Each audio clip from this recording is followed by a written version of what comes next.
Now, your forecast first, sponsored by Matex Heating, Cooling, and Plumbing.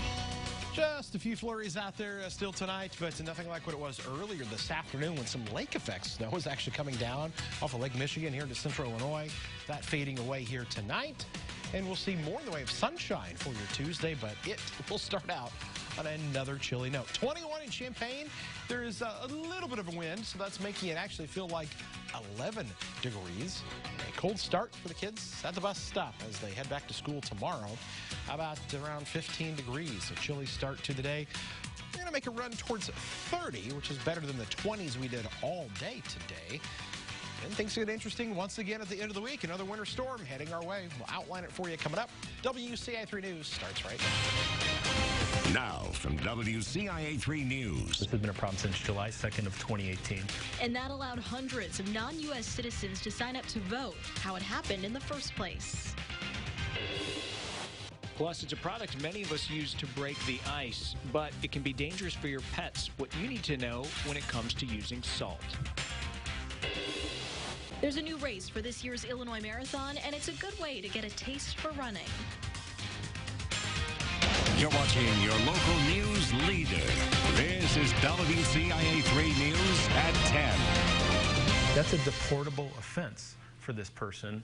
And if that's the case, that's something that's on the Secretary of State's office for allowing that offense to happen because that person was registered to vote. Tonight, Secretary of State Jesse White's office is explaining how hundreds of non-citizens could have ended up voting illegally in the 2018 election. Good evening, I'm Paul Cicchini. And I'm Jessica Coons. A letter from Secretary White's office admits it inadvertently registered 574 non-U.S. citizens to vote. Illinois House Republicans are now calling for investigative hearings at the State House to get to the bottom of it. WCIA 3's Capitol Bureau Chief Mark Maxwell live in Springfield tonight. So, Mark, what more can you tell us about how this happened? Jessica, we know that the non-citizens that were registered to vote are here legally. That means these are not undocumented immigrants, and we know they did not attempt to lie or deceive the state. It was the state who registered them to vote. The Secretary of State's office assures me tonight that this incident is isolated, the problem is under control, and the problem is relatively small compared to the 600,000 people who have been automatically registered to vote. But that was little consolation to House Republicans who lost key races in 2018 and who previously warned that something like this could one day happen. Per the Secretary of State's letter, this has been a problem since July 2nd of 2018. So that means there are potentially people who are registered to vote before the 2018 midterm elections that may have voted in the midterm election. A spokesman for the State Board of Elections confirmed, quote, "We do know that some of the 574 non-citizens voted in 2018. A letter from the Secretary of State's office blamed a programming error in the signature pad at the counter at the DMV. For whatever reason, that technological programming error did not properly remove the individuals who were applying for a driver's license were inadvertently pooled into the automatic voter registration. I don't have a lot of confidence in the Secretary of State's office right now. In a letter to House Speaker Michael Madigan, House Republicans called for oversight hearings. Secretary of State Jesse White's office said the problem is contained and under control. We discovered an error, and we fixed it, and then we notified the State Board of Elections and the local election authorities and the individuals that were impacted. We have to have complete confidence that our offices are doing the right thing, and that goes for the Secretary of State. He may or may not have known about this. I have no idea, but he needs to be held responsible for it. It's his operation that allowed this to happen. Is anybody being held accountable for this error? Well, we take it very seriously. And like I said, we fixed it as quickly as soon as it was discovered. At this hour, still no response from Speaker Madigan's office as to whether or not he will allow investigative hearings and compel testimony from his political ally, Secretary of State Jesse White. We also know that local election authorities at the county level are working to scrub the voter rolls of those illegitimate names. Also, an important warning, if that was you, those 574 people, you should have received a letter in the mail warning you not to vote. That is still a felony. You can be charged and immediately deported. It remains unclear if the Immigration and Customs Enforcement is on this case. We don't know how many of those 574 registered to vote may have actually shown up at a ballot box to do that in 2018. Jessica? Still a lot to unpack with this story. All right, Mark Maxwell live in Springfield for us tonight. Mark, thank you. Roughly 80% of the non-citizens who were registered to vote in Illinois were in Chicago and the surrounding counties. There were 7 people in Champaign County, 7 in Macon County, and 1 in Sangamon County. Amtrak is backtracking after facing criticism for its plan to charge $25,000 for tickets. A one-way coach ticket from Chicago to Bloomington cost $16. A report by NPR says an agent told a group from a disability service organization the train only had 3 spaces for wheelchairs. 5 passengers with wheelchairs planned to make a trip from Chicago to Bloomington. Now, the agent told the group the cost would be $25,000 because additional seats would have to be removed. In the past, Amtrak absorbed that cost, but there'd been a policy change. Now, today, Amtrak contacted that group and made a new offer, which was accepted. Senator Tammy Duckworth, who uses a wheelchair herself, says she is requesting a meeting with Amtrak's CEO to discuss redesigning rail cars to accommodate a group of wheelchair users. This new state Senate leader wants to adopt the Illinois fair income tax and cut property taxes, but he'll need to negotiate with House Speaker Michael Madigan first. Don Harmon took over that position. The former Senate President John Cullerton has officially resigned his seat.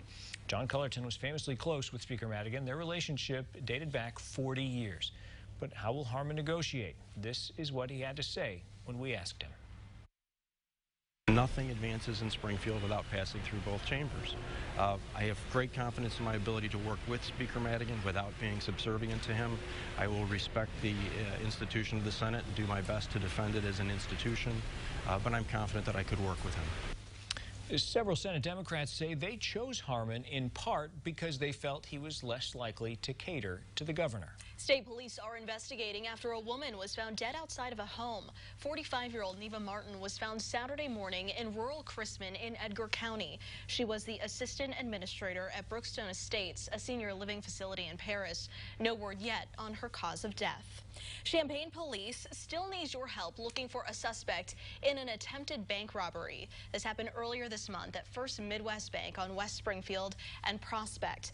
They say this woman went in, implied she had a weapon, and demanded money, but didn't get away with any.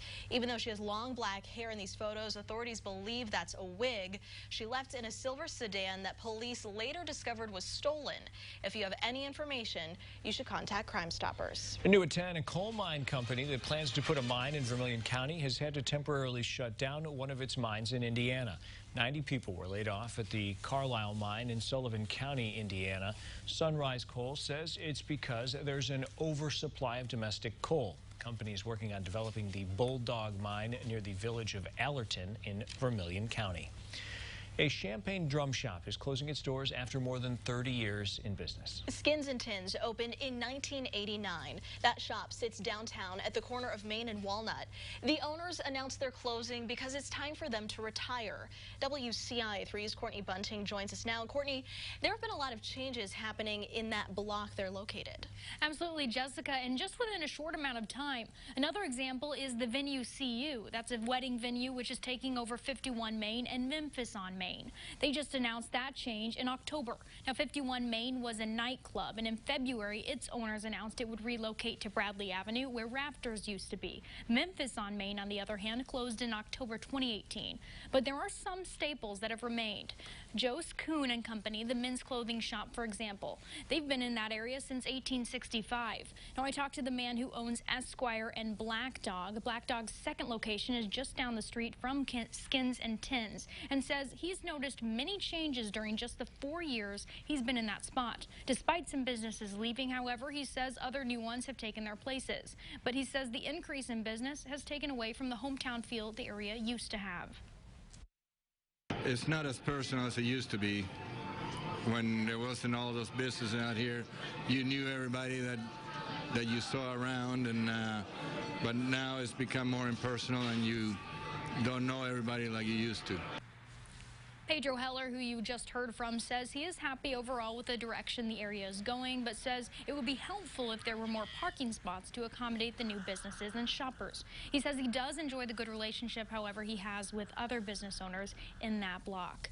And January 31st will be the last day for Skins and Tins. On the other hand, the new owners of the venue CU are still working on renovations, and they hope to open around June 15th. The original plan, however, was April 1st. Jessica. All right, Courtney, thank you so much. 50 jobs could be coming to Edgar County. Grain Systems Incorporated in Paris wants to expand. They would add welding and labor-intensive jobs. That expansion would include adding another building and connecting it to the existing one. But this plan requires building over an existing road. So the city is applying for a community development block grant from the state. That grant is worth more than $900,000.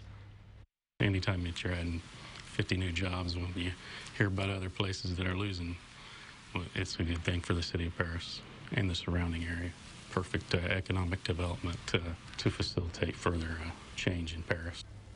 GSI can't move forward with that expansion until it gets the grant because the city cannot afford to make those infrastructure changes without the money. They'll hear back about the grant in March. If it's not approved, the expansion probably won't happen. People in Danville celebrated Martin Luther King Day with a march. Dozens walked more than a mile from downtown to St. James United Methodist. They also included a stop at the MLK Monument. The city has been doing this march for more than a decade. And people in Springfield used today as a day of service to feed others. Students at UIS packed 30,000 meals for charities across Sangamon County. They were made of grains, cheese, and vegetables. Not sure if you're ready for a marathon or even a 5K yet? How you can get your racing feet wet in April. Plus, we like to see salt hit the streets and sidewalks so we don't slip. Why it's a different matter for your pets. And later, they've got 2 state titles under their belts. Why getting a third will be tougher this time around.